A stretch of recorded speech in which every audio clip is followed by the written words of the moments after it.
Kia ora tama. Thanks for coming. Kia ora.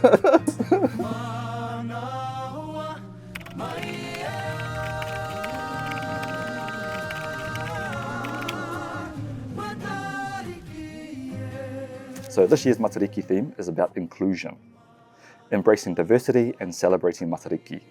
How does that relate to Toi Mai and the work we do? I think it's actually quite integral to the work we do, and particularly the way that we now work. What I mean by that is when we started, from all levels there was a degree of the unknown. We were a new organisation that was tasked with a particular kaupapa or particular mahi that nobody really understood. We also were going into a number of industry areas that weren't well understood either. But one of the things that I guess to the experience stuff that it taught me and Claire and all our work that we've been involved with in education in the past is that the idea of inclusion, which I suppose is one of the hip terms these days, is fundamentally one of the aspects that's broken about our education system. And I suppose what I mean by that is that our system has been designed for a large part, imported from overseas, from Britain to here, and it perpetuated a certain knowledge base, a methodology on which to transmit knowledge, on which knowledge was valuable, how someone might be assessed against that knowledge. And that was from a predominantly Western perspective. And so that has perpetuated itself through our history here and our educational history here in New Zealand and Aotearoa, at the expense of a number of other voices that have never been heard, or infrequently heard, or even muted. We know that the main voices that sort of affects are Māori, our Pasifika cousins, and wahine. And of course, tangata whaika. For us at Toi Mai, one of the big aims was that we empower our kaimahi and all of us to understand why that's important to ask those questions, why it's important to listen into conversations to hear where that's missing, and to, I guess, raise that point to say, hey, this kaupapa, I can't see anything here that talks to those groups. And more often than not, you'll find, and I know you have talked to me about this over the years, that it's not even a consideration. So, whilst things have changed a degree, there's a lot more mahi that has to be done.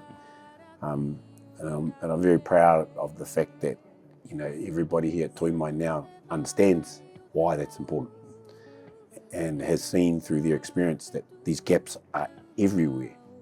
And sometimes not just one or two of them, but multiple under the one kaupapa.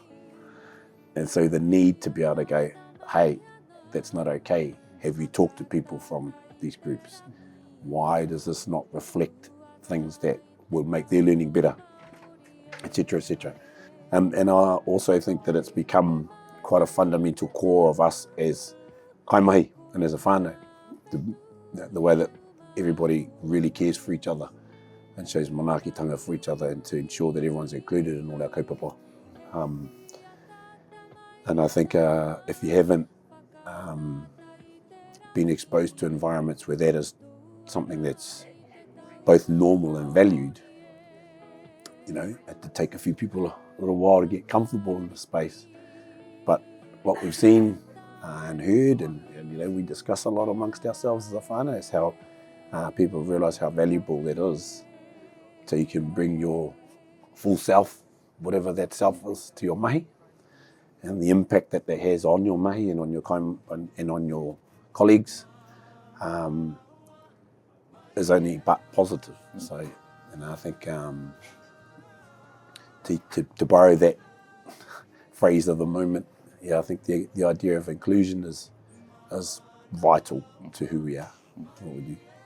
What does Matariki mean for Toi Mai as we prepare for disestablishment at the end of 2025 as a result of government's vet reforms? And I think the whole concept of Matariki being more relative to the seasons that we have in Aotearoa in terms of when we might think about the year that's gone and the year that's to come as we come into these colder months, which in Te Ao Kohatu, or prior to the coming of Pākehā to Aotearoa, was when you hunker down in wānanga, because no one wants to be outside in the cold. So you get inside with everybody and you wānanga on kaupapa, and that's when a lot of learning was done through wānanga. And you also reflect on those who have, passed on in the year and the things that you may not have achieved yet. And then the readings of those the tohu or those whetū, whether it be puanga, matariki, and all the stars within those cluster, gives you a sign of what is to come, and then your ability to plan accordingly with that. So if we remove the celestial elements from our situation, the sign is that the government's made a decision for this kaupapa to end. But I suppose what it's enabled us to do is, knowing that the end is nigh and that it's coming, is to really, wānanga and think about who are the right people to continue carrying some of our kaupapa forward beyond the end of Toi Mai. We have created a lot of wonderful taonga here. The research and the mahi and all the things that you've been a part of creating visually, and all of the work that everybody here has done has had resounding impact for the industries that we've been in, and has a lot more impact that could offer, even for the mahi that we will finish with, still has a life beyond, because there's some things in those reports and there's some recommendations and some actions that I feel there's a lot of potential to continue the change that we're trying to make. I suppose the silver lining in the cloud for me is beyond the fact that we'll pass those on to somebody and they can do that, is that I know that the people that we've had here will take all that, and the people that we've had here will go wherever they go, inevitably changed by that experience and those things. And hopefully we'll be able to ripple out some of those changes that they've experienced, we've learnt. And I suppose in terms of their looking to the past to inform the future, that they may continue to look back and say, that experience at Toi Mai was a pretty formative one. It's something that's really helped shape where I am professionally and how I am, and how will that inform whatever my mahi is beyond. Personally, what I'll be doing is watching where will you guys go and what will you do, and to see the impact that you can create, which inevitably is tied back to the work that we've been doing here. How will you and your whānau celebrate Matariki?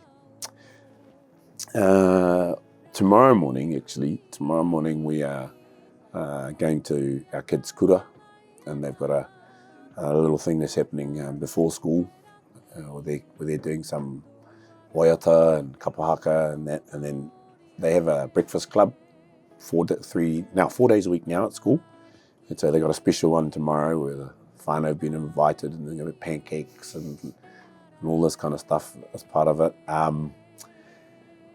And my parents are leaving tomorrow to go to Italy for a few weeks to go and visit a whole lot of the cemeteries and urupa and stuff over there, and see where our tupuna who related to us are buried. And so we're actually going around to their house for fish and chips tonight to sort of have a little bit of a kaitahi before they go, and obviously to make sure that we send them on the journey with all our well wishes, etc.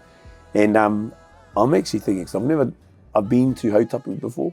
I've been to other, and fortunate enough to be down at the Te Papa one a couple of years ago, but we've never actually done anything ourselves in my little whānau. So I'm thinking of actually doing a boil up.